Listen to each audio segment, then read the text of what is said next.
Hi everyone, welcome to another conversation with me in the series called, or in the series named Inner Peace and Security. How do we attain some of that? How do we keep that something that is constant in our lives, something that we can continue to attain as things change in our lives? So in this conversation, we're specifically talking about flexibility. So how does inner peace and security relate to being flexible? And so before we get started with the message, I want to remind you to like the video, subscribe to the channel, and share the content if you find it helpful.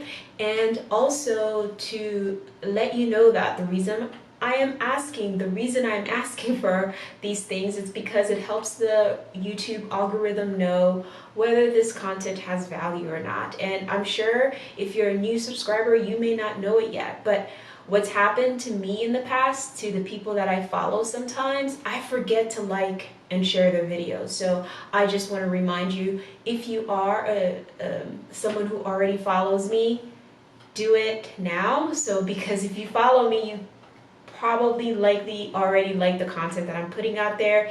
If you're new to the channel, I hope that you give me a chance, continue to watch the video all the way through, and then decide whether or not you are wanting to subscribe to the channel, like the content, and share it. And again, reminder that if you're all up for those things, to put on your notification bell so you know when I put up new content. So let's get started with the video. All right, so flexibility, how does it relate to inner peace and security? That is something that is an open-ended question, right?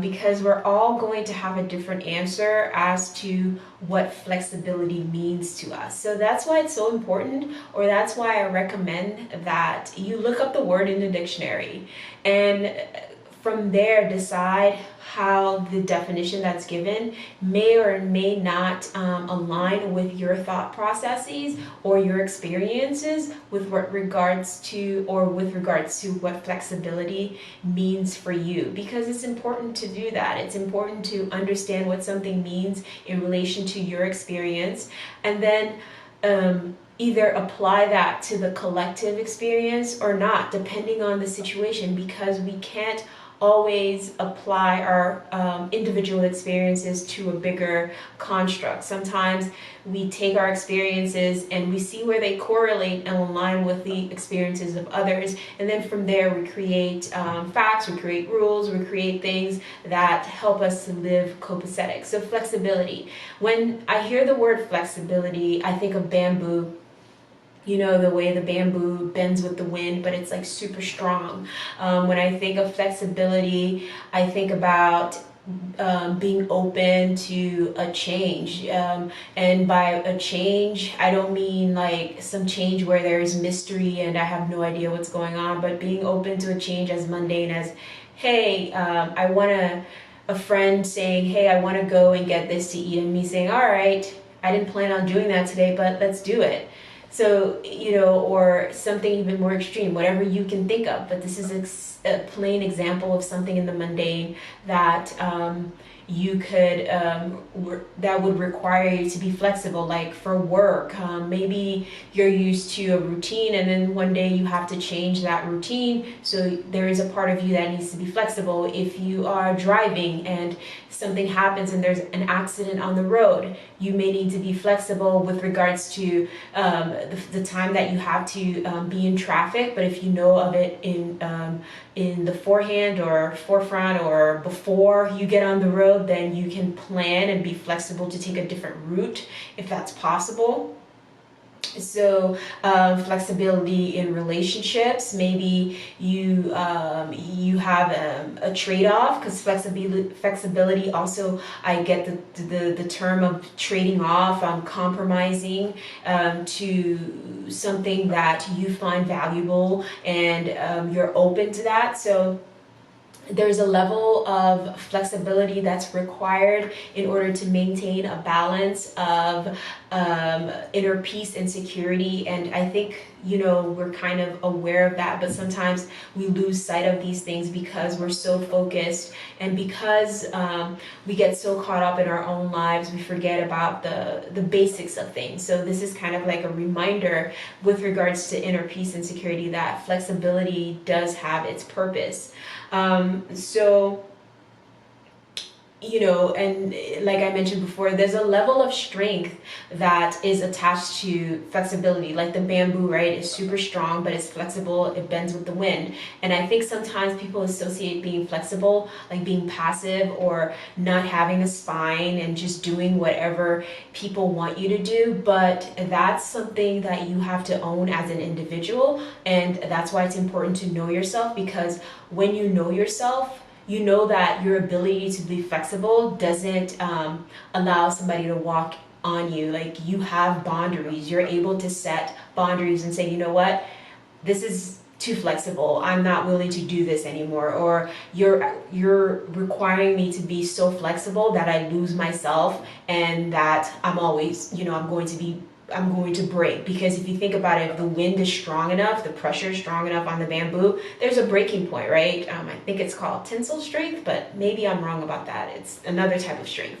But you have to be aware that there is a level that you have to set as with regards to how far you're willing to bend to accommodate someone, how far you're willing to bend to find that level of inner peace and security that you're seeking. So trade-offs, remember that, trade-offs, right?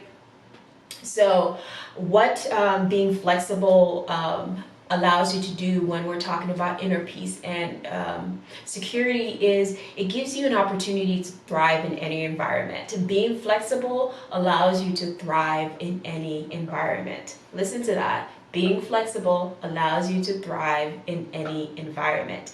And because that is all about your perspective, what you're willing, again, how far are you willing to go to have the things that you want. Specifically, we're talking about inner peace and security. What are you willing to do? What are you open to experiencing, to allowing yourself to be, sway with the wind, go with the flow, to bend and change and adapt and do what you need to do in order to get to the place where you feel like you're thriving, where you feel like, oh my God, I've accomplished something. And with that accomplishment, with that sense of, you know what? I think I'm in a place where I'm content, or I think I'm getting to a place where I'm content. I think I'm going to be at a place where it's not just about my level of contentment, but how do I improve my community? How do I connect with more people? How do I help people? Because you're going to get to a point where, I think when we become successful, or we are thriving, and we are thriving in all areas of life, or just any area of life, we want to share that with people. I know I do. When I'm happy and things are going well, I want to put that out there, and I want to share it with people, and I want to create a community where people are growing and thriving and doing their thing and having their dreams come true, and making and getting to a space where they're at least, even if their dreams are not coming true right then and there, but they're at least taking the step, or I've lit that light bulb in their head that says, man, if she can do it, or if he can do it, I can do it. That's freaking amazing. So you set that seed in someone, and with that seed, something really beautiful grows, and allows them to thrive in their own specific environment within their own roadmap. So that's why it's so important to be open and allow yourself to be flexible with regards to how you're going to get to a place where you're thriving, how you're going to get to a place where you feel like you're thriving. Because as we mentioned before, that's why it's important to have those definitions in place. What is thriving for you? Does thriving mean you have everything at the tip of your finger and you want or need for nothing, for anything. Or this thriving mean, you know what, I have a family, I have friends that I like to celebrate with, I have a roof over my head, and I can do some of the things I like to do. This thriving mean, you know what, I like my job, I'm climbing up the corporate ladder and I'm getting to a place where I'm making so much money I don't know what to do with myself. Whatever thriving is for you, that's your goal, that's your accomplishment, and that's about you being flexible about what that means for you, versus if you're inflexible, you then put yourself in a box of what thriving means, and then you're constantly trying to reach somebody else's goal or somebody else's definition, somebody else's box, somebody else's constraints of how these things are supposed to be. Thriving can be, you know what, I have a nice house in a nice neighborhood. Thriving can be like, I have a house, you know what I'm saying? I'm not living in an apartment. Thriving could be like, I live in an apartment, I don't have roommates. It all depends on where you're at and what you're trying to accomplish. So that's why there's again a level of flexibility that has to happen within your own construct regarding your definition and what you're improving. Because when you allow yourself to again have that flexibility, the way you see things gives you a mindset of thriving. Because if your mindset is being pushed along by someone else's definition, you may be thriving and you don't recognize it because you're not meeting someone else's standards. But if you're like, what does thriving mean to me? Oh, I'm doing really well right now. Yeah, I may want to get to that place that other person is accomplishing or that other person has reached, but I'm doing pretty well for myself. And then you start to attract people, you start to attract the community, the space where you can grow, and your community is going to have not just like-minded people, but it's going to have people who think opposite of you, who are different from you, that challenge your construct or your definition of what thriving is. And then you work together. It's like a pull and tug and pull war. Not wars is not the right word, but it's a tug and pull that helps you to maintain a sense of balance while continuing to climb or to evolve, if that is what you want, while continuing to grow as a soul, to grow as a human being, while attempting to maintain a level of, this is who I am in this environment, or this is who I am, but I still want other things, but I'm not going to forget who I am. I'm not going to forget the definitions or the instructions that I've set for myself with regards to what does thriving mean? What does it mean to be flexible and all these other things? What does it mean to be a part of a community? Does it mean that we're competing against each other? Does it mean that everybody in my community has to think or behave like me? Or is it more valuable or more constructive for me to have people of different mindsets, different aspirations, different views from mine, to be part of my community, that challenge me to go on a voyage, that challenge me to go somewhere different than I had expected to go, or to challenge me to gain a different perspective.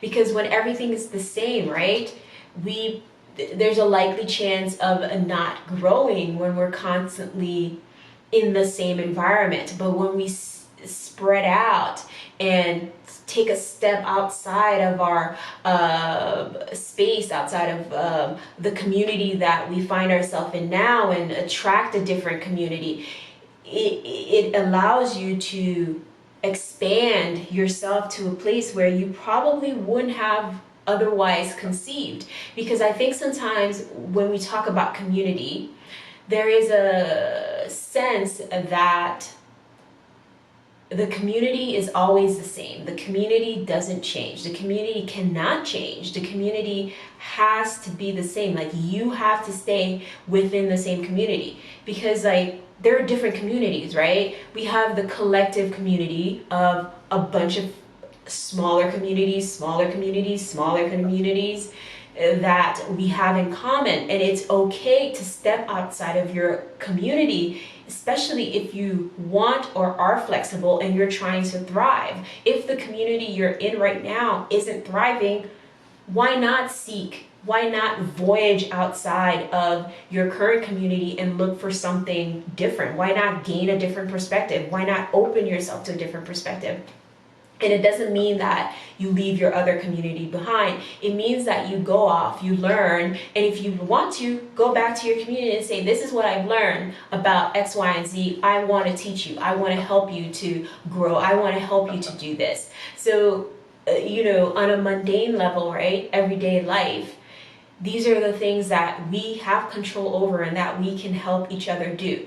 This video, for example, the community I grew up in, which is my family, none of this is their thing. None of this spiritual talk, we've always been, my family and I, we've always been good about having conversations, specifically politics, because my father is very much into politics and my father is very much into, society, how society is built, how society is maintained, all these things with regards to politics, with regards to psychology, and so on. So those are the conversations we would have in my 20s at home when I'm visiting from college with my siblings. My sisters were 6 years apart, so they're still in high school. So I had a different perspective from my sister's perspective to my father's perspective to my perspective to my stepmom's perspective. So there was a community of ideas flowing back and forth. A lot of times we didn't agree because I was seeing things from very different lenses than my father was. But we could leave a conversation and say, you know what?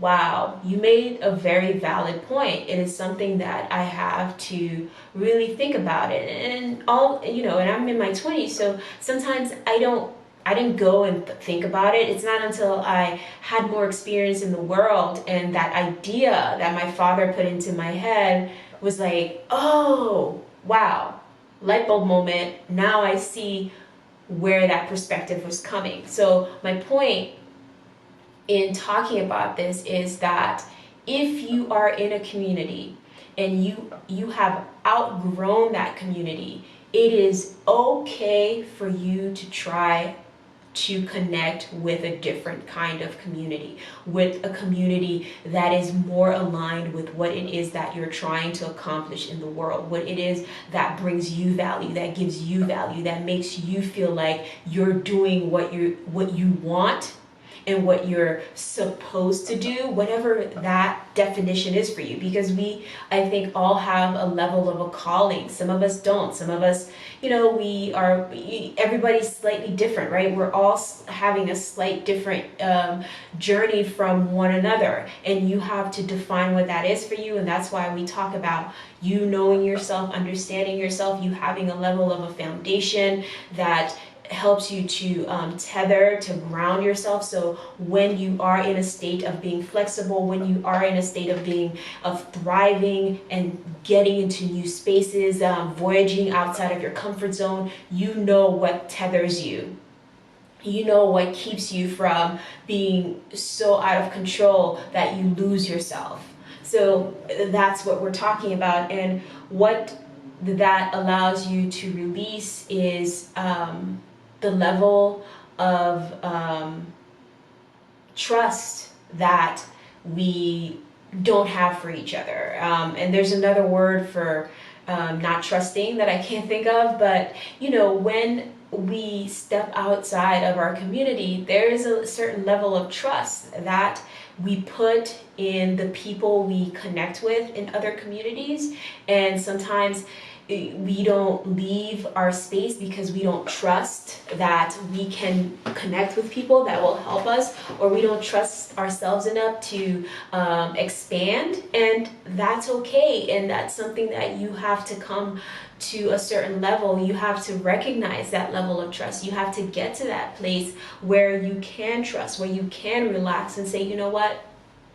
I'm ready to step out of my community. I'm ready to step out of what I thought things had to be. And I have a level of trust that I am on the right path. I have a level of trust that my foundation is solid enough that I can take this chance. I can step out of my boundary and know that I can survive, or know that I can continue to thrive, and the overwhelming change won't consume me and I won't lose myself in it. If you want to think about, scientists, there's, for example, Einstein's string theory, right? That's something that most scientists probably, I don't want to, historically, this is not a historical point I'm making, but I'm sure that when he thought about it and when he came up with this theory and he proposed it to some of his scientist friends in his community, they were like, dude, you have, what? This is ridiculous. And, but I'm sure he found some people who were like, this is plausible. This is a theory, but it's plausible. I don't know how we're going to test it, but it's plausible. And I think, as we come to our generation or to our community now, there's more acceptance of that string theory, of the possibility that there are different timelines and space bends and time bends and all this other things. And by opening up to that voyage, by opening up to that possibility, by being flexible to adjust the meaning of that, of meaning of time, what it means to be in time, maybe, you discover something that you wouldn't have discovered otherwise had you not been flexible in the definition of what that meant, of time, what time meant. Had you just been like, this is it, this is what it is, and boom, it's not going to change, then you lock yourself in a box. And when you put yourself in a box, it can get very, it can feel claustrophobic. You can feel like you're being trapped. And the boxes that we put ourselves in are those that we construct ourselves, and are those that are constructed for us and that we willingly accept into our lives. So let's bring this to full circle.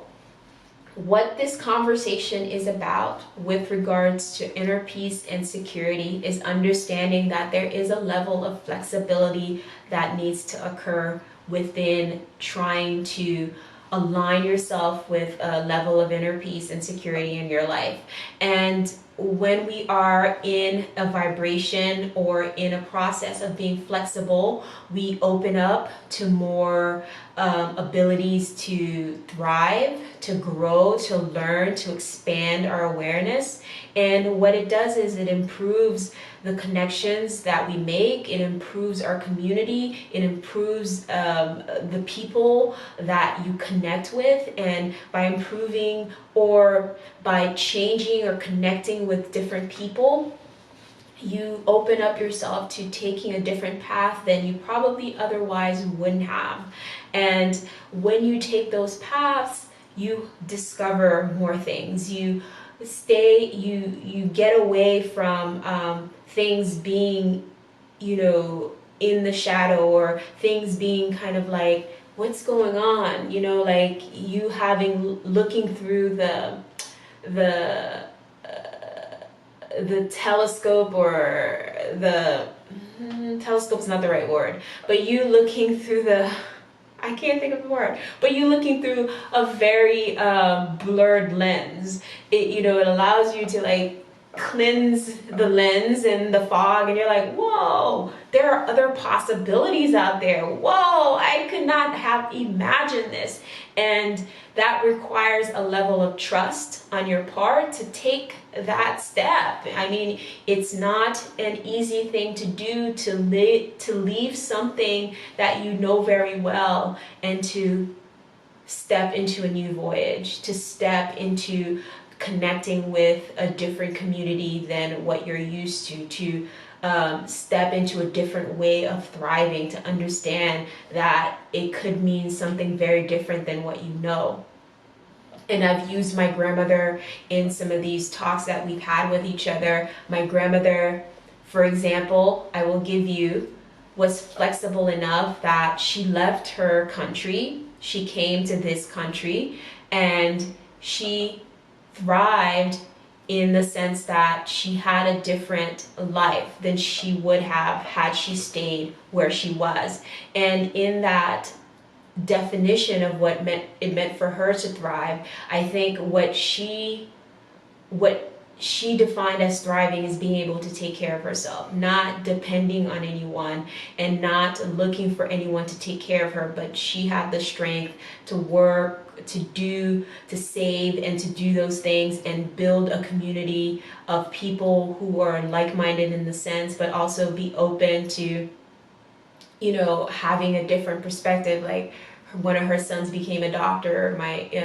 Her daughter, studied chemistry. My father studied engineering. So, within her own space, she thrived through her children. She thrived for herself by giving them the space to do these different things, by giving them the space to step into these different communities and different ways of thinking and putting them on an adventure that was different. And, who knows, if had she stayed where she was, maybe they would have accomplished the same thing. Maybe, but we don't know that. What we know is that there was an amount of flexibility on her part and allowed her to thrive. It allowed her to build a community and connect and gave her children opportunities to travel outside of their community. And so by doing that, or when doing so, she had to have a certain level of trust that what she was doing was the right thing.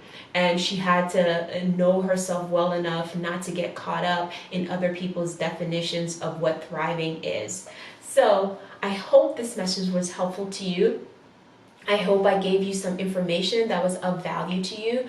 And I want to remind you to take a look at the end of the video, the pictures of the earrings that I'm wearing and the ring that I'm wearing here, and visit my website if you think they're cute or if you like them, and help me by purchasing something. But again, the cheapest way to help me grow and live my dream and help you to continue to grow is to like this video, subscribe to the channel, share the content, and put on your notification bell so YouTube notifies you of when I am putting content up, because the algorithm is what determines whether or not YouTube decides to put this out there and to connect with more people, but the algorithm doesn't do that unless you say, I'm inputting this information that this is of value and you should share this content. And again, thank you so much. If you want to connect with me on a deeper level, definitely visit my website where we can connect and have a conversation. If you want to connect with me just saying hi, just letting me know that, hey, this content has value, or no, you know what, I'm seeing this from a different perspective. This is what flexibility means to me. This is what trust means to me. This is what I'm gathering from this conversation. Let's do it. Leave me comments. I look forward to talking to you. All right. I love you. Take care of yourself, and I will talk to you soon.